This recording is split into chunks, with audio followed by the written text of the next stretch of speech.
çizgi içerisinde ilk etapta kentsel dönüşüm alanı ilan edeceğiz. Birinci projemiz bu.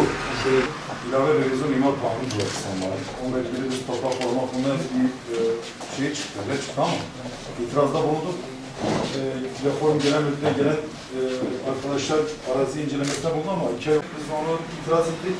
Arkadaşlar geldi, %80 onda olumlu baktılar.